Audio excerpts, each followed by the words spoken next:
Le crépuscule tomba, peignant le ciel d'un orange éclatant, enveloppant la forêt silencieuse. Au milieu d'une prairie verdoyante, après une bataille féroce, tous s'étaient endormis, éparpillés sur le sol. Chiron, le visage marqué de quelques égratignures, soutint délicatement Amy blottie contre lui. Il la regarda avec inquiétude, ses cheveux roux déployés sur son bras.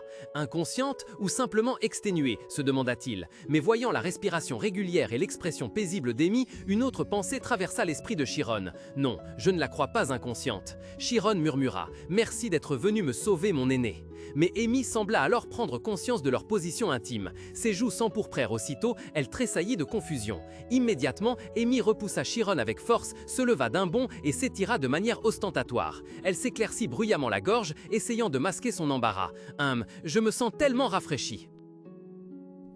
Sous le soleil couchant qui dorait la forêt, Amy se tenait les mains sur les hanches, ses cheveux roux flamboyaient au vent. Le visage triomphant, elle regarda Chiron courbé devant elle. « Oh, c'est vrai, tu es si faible et pourtant tu oses venir ici pour un duel ?» Chiron, des perles de sueur sur le front, ne put que soupirer intérieurement. Comme je le pensais, elle n'a rien de bon en elle. Soudain, Amy s'éclaircit la gorge, son air espiègle disparut, remplacé par de l'inquiétude. Elle tendit la main vers Chiron, pressante. « Allez, filons vite, si les professeurs nous attrapent, ce sera très ennuyeux. » Chiron lui prit la main, mais au lieu de se lever, il leva les yeux et la regarda droit dans les yeux. « Je pense que Seriel Senpai a déjà fait son rapport au professeur. Je lui ai dit de le faire. » Le visage d'Amy devint écarlate de choc et de colère. « Quoi? J'avais dit à Seriel de ne pas le faire. Pourquoi? Qu'aurions-nous pu faire d'autre? C'était une urgence. Tu ne comprends pas comment les choses fonctionnent ici. » Elle se tira les cheveux, la voix de plus en plus paniquée.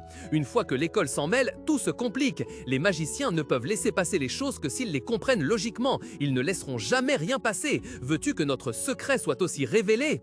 Chiron resta calme face à sa panique. Est-ce le problème ici? Nous avons failli mourir et nous venons tout juste de nous en sortir. Au sol, Jake Ardius entendit soudain l'information. Un secret? La Delivery s'exclama « Merde, cours juste en premier, on s'occupera des conséquences plus tard !» Chiron, encore stupéfaite, n'ayant pas encore compris ce que se passait, balbutia en demandant « Nous? Courir ?» Avant qu'elle n'ait fini de parler, une immense et éblouissante explosion de lumière magique rose et violette jaillit soudainement entre eux, illuminant tout un coin de la forêt. La puissance terrifiante de l'explosion fit trembler l'espace. Quand la lumière se dissipa, Amy se tenait là, des sueurs froides perlant sur son front, son visage pâle d'inquiétude. Elle ferma les yeux, priant désespérément en son fort intérieur. « Oh, s'il vous plaît, que ce soit un professeur âgé, indulgent, qui laissera tout passer. » Cependant, la dure réalité anéantit sa mince lueur d'espoir. Deux silhouettes sévères apparurent devant elle. Un homme aux cheveux blonds cendrés, au regard aussi acéré qu'une lame, et une femme à lunettes aux cheveux violets, le visage aussi froid que la glace. Ils étaient Tad de la Flamme et Sienna du Givre, tous deux des magiciens de niveau 6. Le cœur d'Amy sombra dans un abîme. Elle cria désespérément dans son esprit « C'est la fin pour moi, encore ces deux professeurs les plus colériques de l'école !» Au même instant, Seriel arriva en courant de loin, son joli visage empreint d'une vive inquiétude. Voyant Amy tituber, elle se précipita pour soutenir son amie, la voix tremblante. « Amy, ça va ?» Poussa la main de Seriel avec embarras. « Je vais bien, mais comment es-tu arrivé ici si vite ?» Soudain, une puissante aura magique jaillit à proximité. Le professeur Tad se tenait fermement, le regard perçant, une main tendue vers l'avant. Une gigantesque boule de feu flamboyante prit forme dans sa paume, la chaleur se répandant dans tout l'espace. Il fit un geste, la boule de feu s'envola vers le ciel nocturne, explosant en un soleil artificiel, projetant une lumière éblouissante qui illuminait une vaste zone de la forêt dense. De loin, Chiron ne put s'empêcher d'être stupéfait en assistant à cette scène grandiose. Il pensa « C'est la magie du soleil ardent. J'ai entendu dire que c'est un type de magie extrêmement difficile à utiliser. » La lumière éclatante d'en haut révéla la scène terrifiante en dessous. Tad resta immobile, stupéfait, regardant les étudiants gisant inconscients sur le sol. « Qu'est-ce que c'est que ça ?» balbutia Tad, le visage bouleversé. Le choc se transforma rapidement en une anxiété extrême. Le professeur Tad se retourna brusquement, se précipita pour saisir Amy par les épaules, son visage déformé par la confusion. « Amy, comment une enfant aussi brillante que toi a-t-elle pu se retrouver dans une telle situation ?» Tad demanda précipitamment « Es-tu blessé quelque part, hein ?» Sienna se tourna gravement vers Chiron. « Chiron, nous avons appris que vous étiez en danger, alors nous sommes venus. Pourrais-tu nous expliquer la situation ?» Interrogé si soudainement, Chiron balbutia gêné. En fait, avant qu'il ne puisse finir sa phrase, Jake s'avança fièrement déclarant « je crois que je peux tout vous expliquer. » Malgré les regards étonnés, Jake expliqua calmement, un sourire en coin malgré sa contusion. « Pour être honnête, à cause d'une petite rancune personnelle, j'ai demandé un duel. C'est assez fréquent à notre jeune âge impulsif. » Le visage de Sienna s'assombrit, ses yeux perçants derrière ses lunettes. « Un duel ?» Sienna poursuivit. « J'ai entendu dire qu'ils avaient reçu une lettre de menace. De plus... » Le professeur Sienna prit la parole d'une voix froide, ses yeux perçants derrière ses lunettes fixant Jake. « Je vous ai vu utiliser l'anti-magie. » Sienna continua sur un ton d'avis. « Vous n'allez pas faire semblant de ne pas connaître les règles de l'école, n'est-ce pas ?» Jake posa la main sur sa poitrine et s'expliqua précipitamment. « C'est que Amy est trop forte, c'était notre seule parade. Mais regardez, en fait c'est nous qui avons subi le plus de dégâts. Sans compter qu'Amy a enfreint les règles la première en m'attaquant dans la bibliothèque. C'est pourquoi j'ai demandé un duel. J'étais furieux. Ne trouvez-vous pas étrange qu'elle n'ait pas immédiatement fait son rapport au professeur ?» Incapable de supporter ses mensonges, Amy hurla de colère, le visage rouge de fureur. « Qu'est-ce que tu racontes? C'est toi qui m'as menacé en premier dans la bibliothèque. Et cette fois, tu as même écrit que tu avais enlevé Chiron. » Jake l'interrompit avec un sourire de joie. « Mais l'avons-nous vraiment kidnappée? Même aujourd'hui, c'est elle qui nous a attaqués en premier. De plus, le fait que Chiron n'ait pas signalé l'incident au professeur, mais se soit précipité ici, signifie que ces deux-là cachent quelque chose. » Il pointa directement Chiron et Amy du doigt d'une voix pleine de triomphe. « Vous comprenez, professeur? Les vrais coupables, ce sont eux deux. » Amy tremblait de rage. Elle serra les dents. « Sale bâtard !» Le délivry dit d'un ton dédaigneux. « Allons, pourquoi ne révèles-tu pas la vérité ?» Il éclata d'un rire sauvage, le ton plein de suffisance. « Maintenant, vous comprenez la terreur qu'inspire un mage noir, n'est-ce pas? J'ai l'intention d'étendre la portée de cette affaire, peu importe le coût. Une fois que j'aurai déterré votre précieux secret, les journaux locaux, les agences nationales et même l'Église le sauront. Je propagerai la rumeur partout. » À ce moment-là, une voix glaciale retentit, interrompant les menaces de Jake. « Arrête immédiatement ces idioties, Jake !» Une aura puissante et glaciale envahit soudain l'espace. Sienna Oliver s'avança lentement, ses cheveux violets flottants, ses lunettes reflétant une lumière bleue menaçante.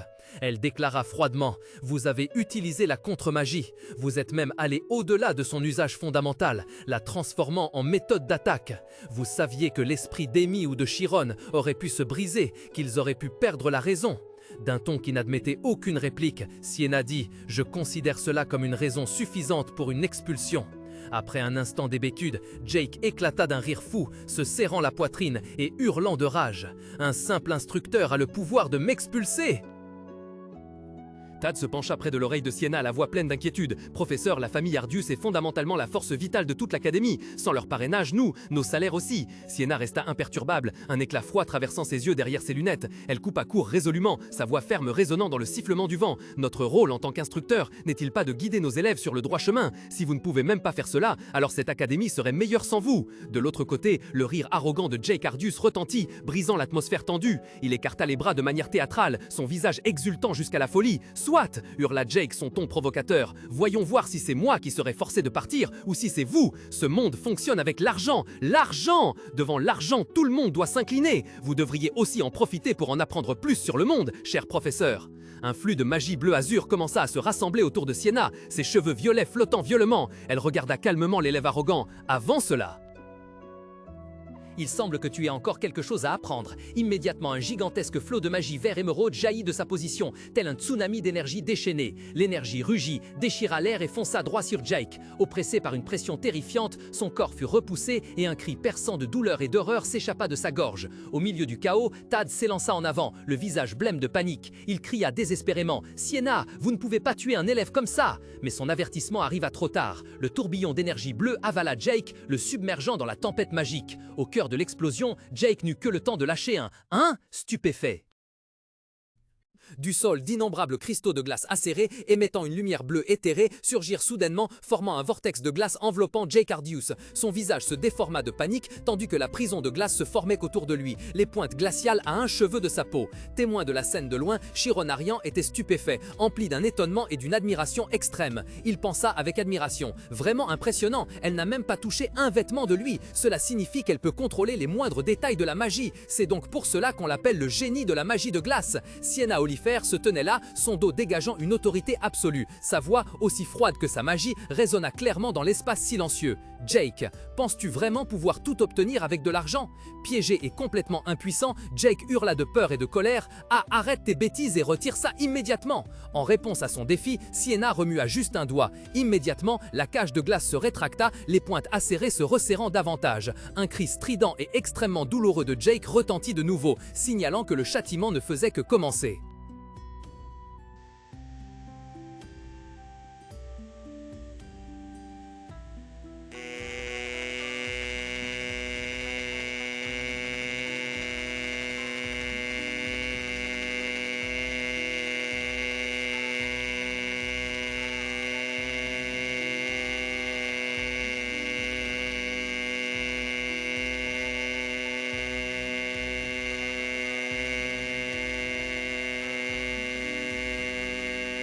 The delivery should have fait du mal à de nombreux autres étudiants, mais l'académie t'a épargné et n'a pas puni tes méfaits.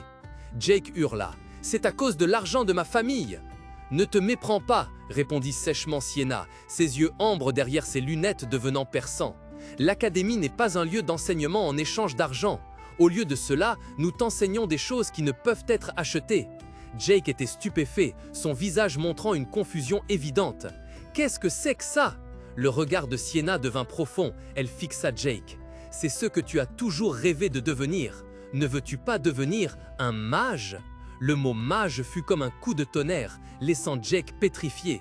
Ses yeux s'écarquillèrent, choqués et sidérés, reflétant l'image de l'enseignante devant lui. Au milieu du silence de mort, une voix retentit de loin. « Madame Sienna !»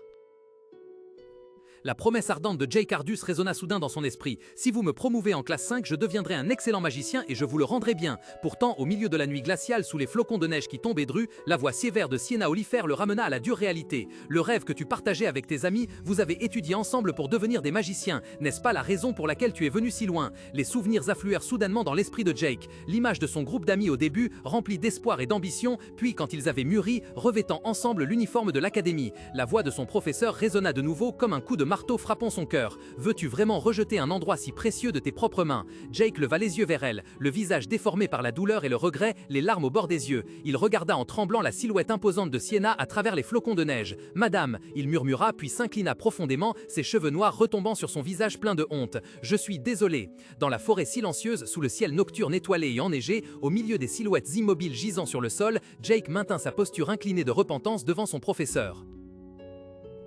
Chiron leva les yeux vers l'espace infini, ses yeux bleus calmes reflétant l'univers lointain, plongé dans une méditation profonde sur ce qui était le plus important pour lui.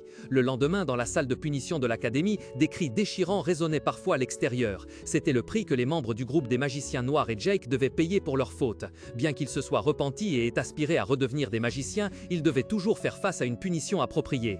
Et puis, l'inévitable arriva. À l'intérieur du bureau de conseil, une atmosphère lourde régnait. Chiron et Amy étaient assis en face du professeur Tad, les visages des deux légèrement tendus. Le professeur Tad, l'air sévère, tapota légèrement son stylo sur la table, ses yeux ambrés perçant Chiron. Il interrogea d'une voix autoritaire. « Chiron, pourquoi ne nous as-tu pas prévenus immédiatement? Si une telle chose se produisait, tu aurais dû en informer un professeur en premier. Au lieu de cela, tu es allé seul sauver un élève plus âgé qui est de rang bien supérieur au tien. Et cela, nous ne pouvons l'accepter comme une explication. » Chiron et Amy gardèrent le silence, l'atmosphère devenant encore plus oppressante. « C'est vrai, pensa Chiron, cela ne peut être caché éternellement, même si je ne sais pas qui l'a révélé au directeur. » Soudain, rompant le silence, Amy prit une profonde inspiration, les yeux brillants de détermination. Elle parla d'une voix ferme. « J'ai compris, je vais répondre honnêtement. » Tous les regards se tournèrent vers la jeune femme rousse. Chiron pensa également qu'il était temps de révéler sa véritable identité.